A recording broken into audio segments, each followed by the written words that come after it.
নমস্কার। যুক্তি তর্ক সঙ্গে অর্কয়ে আপনাদের স্বাগত। আপনাদের সঙ্গে আমি অর্কপ্রভ সরকার। সবার আগে অর্থেক আকাশকে জানাই শুভেচ্ছা ও অভিনন্দন। জীবন সংগ্রামে আপনারা আমাদের তালে তাল মিলিয়ে কাঁধে কাঁধ মিলিয়ে এগিয়ে চলুন। আপনারা ছাড়া এই বিশ্ব অসম্পূর্ণ। এবার যে বিষয় নিয়ে আজকে কথা বলবো ঠিক করেছি সেটা খুবই উদ্বেগজনক বিষয়। আপনারা নিশ্চয়ই দেখেছেন ৭ই মার্চ ঢাকা শহরে কি তাণ্ডবটাই হয়েছে। ৭ই মার্চ শুক্রবার বায়তুল মোকাররম, বাংলাদেশের জাতীয় মসজিদ, সেখানে জুম্মার নামাজের পর নিষিদ্ধ জঙ্গি সংগঠন হিজবুত তাহরিরের অনেক সদস্য মিছিল করে। সেই মিছিলে আইসিসের পতাকা ছিল। খিলাফত প্রতিষ্ঠার দাবিতে লং মার্চের ডাক দেওয়া হয়েছিল এবং তারপরে পুলিশ এবং সেনাবাহিনী ব্যারিকেড দিয়ে মিছিল আটকাবার চেষ্টা করে। টিয়ার গ্যাস, সাউন্ড গ্রেনেড, লাঠিচার্জ হয়। কয়েকজন জখম হয়েছেন। হিজবুত তাহরিরের কয়েকজনকে গ্রেপ্তার করা হয়েছে। প্রথম কথা, মার্চ টু খিলাফত এই কলটা হিজবুত তাহরির হঠাৎ করে দেয়নি, অনেকদিন আগেই তারা দিয়েছিল। সেই মর্মে বাংলাদেশ জুড়ে তারা ব্যাপক প্রচার করে। টেলিফোনে বিভিন্ন মানুষকে এই মার্চে অংশগ্রহণের জন্য আহ্বান জানানো হয়, অনেক জায়গায় দাওয়াত দেওয়া হয় এবং লিফলেট পর্যন্ত বিলি করা হয়। ইউনূসের অন্তর্বর্তী সরকার দেখেও না দেখার ভান করছিল। তারপর চক্ষু লজ্জার খাতিরে মিছিল যখন বেশ কিছুটা এগিয়েছে, তখন আইন শৃঙ্খলা রক্ষাকারী বাহিনী রাস্তায় নামে ব্যারিকেড দেয়, কাঁদানে গ্যাস, সাউন্ড গ্রেনেড ছুড়ে মিছিলকে ছত্রভঙ্গ করে। এখন প্রশ্ন হলো, এই মিছিলকে শুরুই বা করতে দেওয়া হলো কেন? যারা মিছিলে ডাক দিয়েছিলেন তাদেরকে আগেই সতর্কতামূলক ব্যবস্থা হিসাবে গ্রেপ্তার করা যেত। হিজবুত তাহরির ২০০৯ সালের অক্টোবর মাস থেকে বাংলাদেশে নিষিদ্ধ। হোলি আর্টিজান কাফেতে যে সন্ত্রাসবাদী হামলা হয়েছিল, সেই সন্ত্রাসবাদী হামলার পিছনেও হিজবুত তাহরির যুক্ত ছিল। ৫ই অগস্ট যখন শেখ হাসিনা বাংলাদেশ ছেড়ে চলে এলেন ভারতে, তার পরের দিন বায়তুল মোকাররম থেকে ঢাকার জাতীয় প্রেস ক্লাব পর্যন্ত মিছিল করেছিল হিজবুত তাহরির। তাদের দাবি, তাদের উপর যে নিষেধাজ্ঞা চাপানো আছে সেই নিষেধাজ্ঞা প্রত্যাহার করতে হবে। আমি আগেও বলেছি, আবার বলছি, বাংলাদেশের অন্তর্বর্তী সরকারে হিজবুত তাহরিরের লোকজন আছে। বাংলাদেশের যিনি স্বরাষ্ট্র সচিব, ক্যারিয়ার ব্যুরোক্র্যাট নাসিমুল গনি, যিনি ২০০০ সালে বাংলাদেশে হিজবুত তাহরির প্রতিষ্ঠা করেছিলেন। ইউনূসের প্রধান সহকারী, ইউনূসের ভাষায় অভ্যুত্থানের মাস্টার মাইন্ড মাহফুজ আলম হিজবুত তাহরিরের সক্রিয় সদস্য। এরকম অনেক ছুপা রুস্তম ইউনূসের অন্তর্বর্তী প্রশাসনে আছে।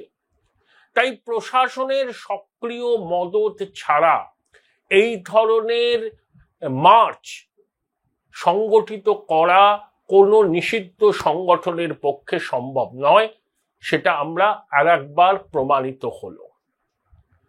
অর্থাৎ এই যে অন্তর্বর্তী সরকার, এই অন্তর্বর্তী সরকার জঙ্গিবাদকে প্রশ্রয় দিচ্ছে, সেটার প্রমাণ আর একবার হলো ১৯৫৩ সালে জেরুজালেমে হিজবুত তাহরিরের প্রতিষ্ঠান। পৃথিবীর বহু দেশে হিজবুত তাহরির নিষিদ্ধ। শুধু ইয়েমেন, ইউএই আর সম্ভবত লিবিয়া বা অন্য কোনো দেশে হিজবুত তাহরির নিষেধাজ্ঞার মুখে পড়ে। এরা মূলত তিনটে বিষয়ের উপর এদের রিক্রুটমেন্ট ড্রাইভ করে। একটা হচ্ছে, এরা ছাত্রছাত্রী বা সাধারণ মানুষ বা প্রফেশনালদের বলে যে সারা বিশ্ব জুড়ে মুসলিমরা অত্যাচারের শিকার হচ্ছে ইসলামোফোবিয়ায় দুনিয়া আক্রান্ত এবং গণতন্ত্রের ধারণা, পশ্চিমী ধারণা, সেটা ইসলামী সংস্কৃতির সঙ্গে যায় না। তাই প্রথমে মানুষের মনে মুসলমানরা বিশ্বজুড়ে অত্যাচারিত হচ্ছে এই ধারণাটাকে পাকাপোক্তভাবে চালিয়ে দেয়া হয়। তারপর বলা হয় যে গণতন্ত্র এইসব হচ্ছে পশ্চিমী ধারণা, মানুষ কখনো মানুষকে শাসন করতে পারে না, শাসন করার অধিকার একমাত্র উপরওয়ালার। 3, তারপর তারা খিলাফত প্রতিষ্ঠার দাবিতে আন্দোলন করে। দেখুন, জামাতে ইসলামী র্যাডিক্যালাইজ করে মূলত মাদ্রাসা ছেলে এবং বাংলাদেশের গ্রামাঞ্চলে মানুষের মধ্যে র্যাডিক্যালাইজ করার প্রবণতা জামাতে ইসলামীর বেশি। কিন্তু হিজবুত তাহরীর কলেজ, বিশ্ববিদ্যালয়, বেসরকারি বিশ্ববিদ্যালয়, প্রফেশনাল, উচ্চ পদে আসীন ব্যক্তিদের মগজ ধোলাই করার চেষ্টা করে। তাদের ঘোষিত লক্ষ্য হচ্ছে খিলাফত। নিষেধাজ্ঞা এড়াতে তারা ভায়োলেন্সের কথা বলে না, কিন্তু একটা দেশে আপনি গণতন্ত্রকে উৎখাত করবেন কিভাবে? হিংসা ছাড়া। অর্থাৎ একটা ক্যামোফ্লাজ করে তারা রাখে যে তারা হিংসার পক্ষপাতী নয়, কিন্তু আবার গণতন্ত্রকে শিকড় থেকে উপড়ে ফেলতে চায়। তাহলে কি বোঝা যাচ্ছে? যে হিংসা আর হিজবুত তাহরিক কার্যত সমার্থক। ভারতেও হিজবুত তাহরির নিষিদ্ধ। তামিলনাড়ু থেকে এনআইএ 2-3 জন হিজবুত তাহরিরের সক্রিয় সমর্থককে গ্রেপ্তার করেছিল। তাহলে বাংলাদেশে আইসিসের পতাকা নিয়ে মিছিল হচ্ছে, আগেও হয়েছে, এবার বড় আকারে হলো। পুলিশ প্রশাসন মিছিলটা করতে দিল, তারপর লোকের চোখে ধুলো দেওয়ার জন্য ব্যারিকেড ফেলে কাঁদানে গ্যাস চালিয়ে তারা সেই মিছিলটাকে ছত্রভঙ্গ করার উদ্যোগ নিল। এগুলো হচ্ছে লোকের চোখে ধুলো দেওয়ার উপায় ছাড়া আর কিছু নয়। আমাদের বিদেশ মন্ত্রক বাংলাদেশে যে ঘটে চলা হিংসা তা নিয়ে উদ্বেগ প্রকাশ করেছে। আমরা প্রথম থেকেই বলে আসছি যে গণতান্ত্রিক পদ্ধতিতে যা যা বিতর্ক, যা যা বিবাদ, সেই বিবাদের নিষ্পত্তি করতে হবে, নান্য পন্থা এছাড়া কোনো পথ নেই। আমরা গণতান্ত্রিক, সৌহার্দ্যমূলক, সম্প্রীতির সড়কে হাঁটা বাংলাদেশ চাই। বাংলাদেশে যে জঙ্গিবাদের আস্ফালন হচ্ছে তাতে আমরা খুবই উদ্বিগ্ন। পররাষ্ট্র মন্ত্রক বলেছে যে বাংলাদেশের ভেঙে পড়া আইন শৃঙ্খলা আমরা উদ্বিগ্ন, নজর রাখছে, এবং কুখ্যাত সন্ত্রাসবাদীরা যেভাবে মুক্তি পেয়েছে, যেভাবে অস্ত্রাগার থেকে অস্ত্র লুট করে সেই অস্ত্র জঙ্গি জিহাদিদের কাছে এখনো আছে, উদ্ধার করা হয়নি।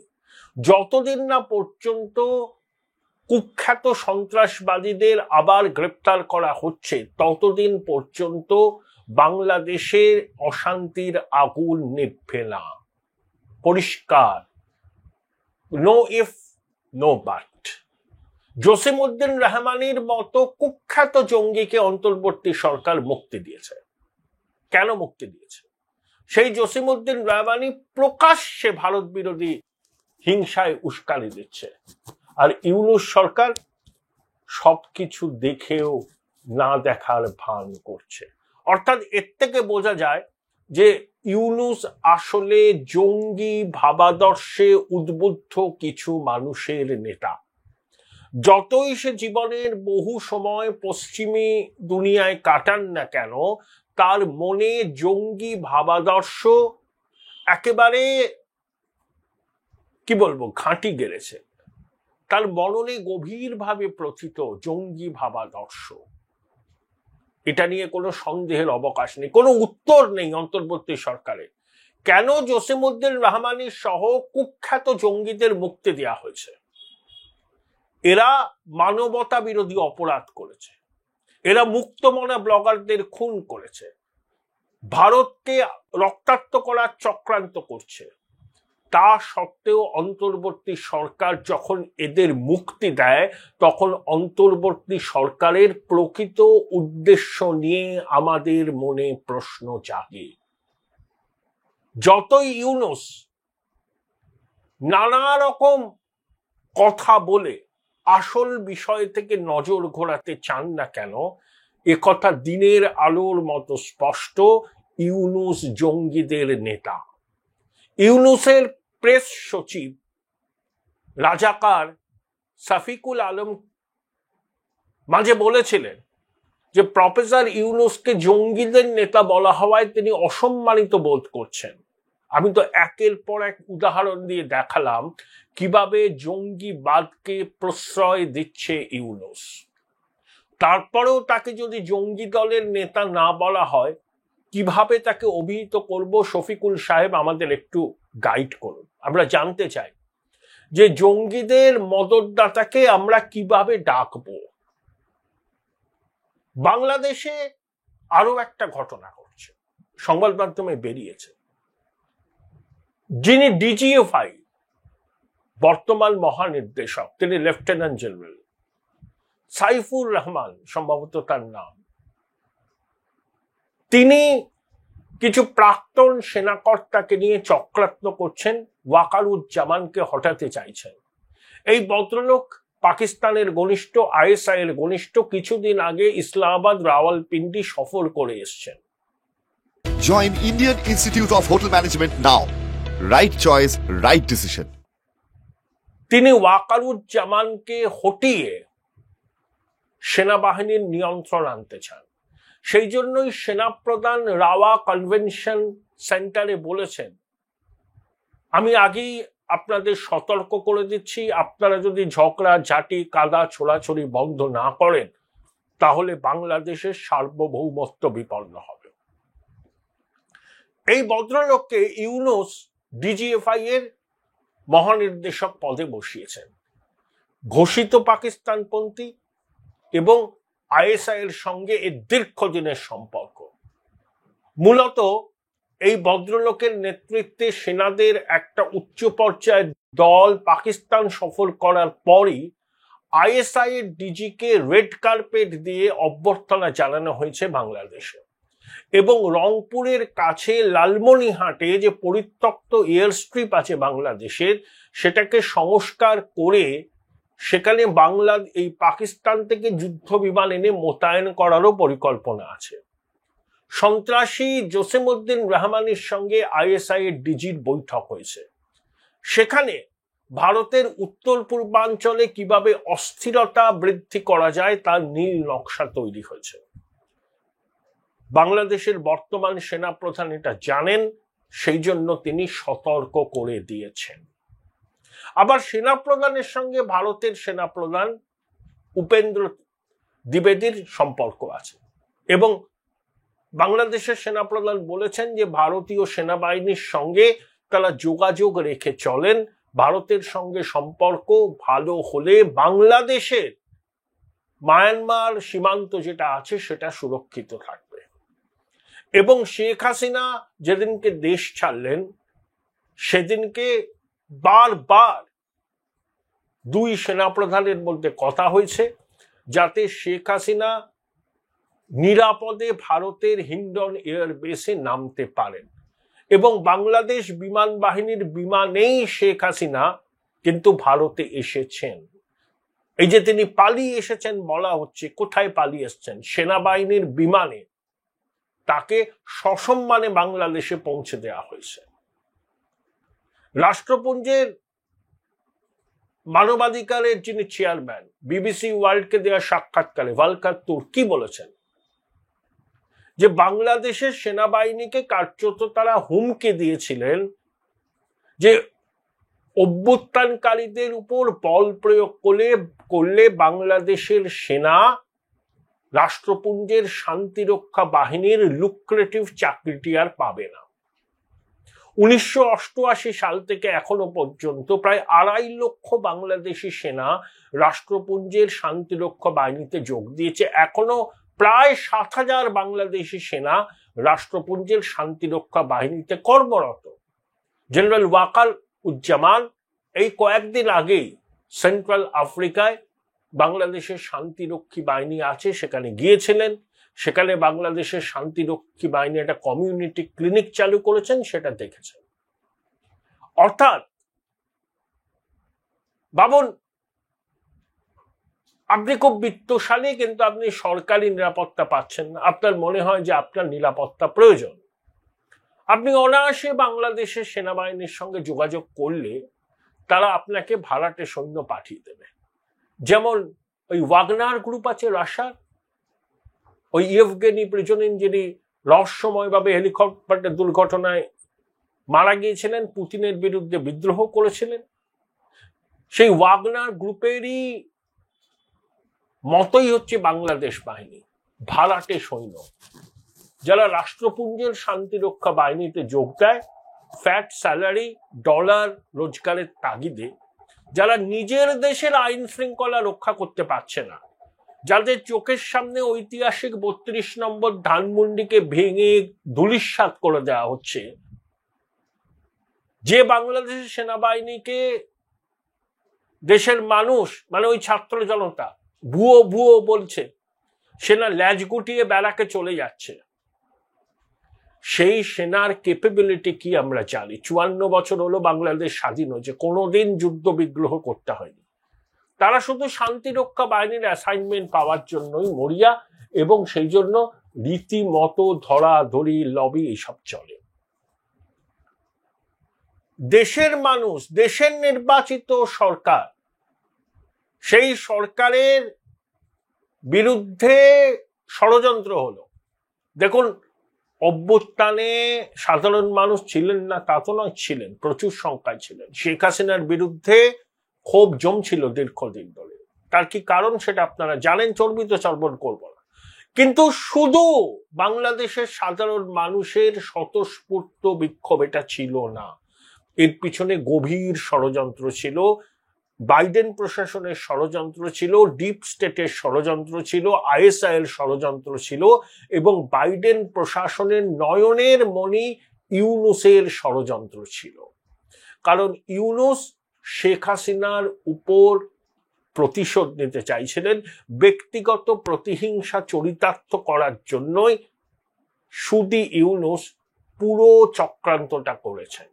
আমেরিকার ডিপ স্টেটের টাকায়, আইএসআই এর সহযোগিতায়, এই হিজবুত, হেফাজত, জামাত, ওই ছাত্ররা দেখবেন এদের বেশিরভাগ মাদ্রাসা শিক্ষায় শিক্ষিত,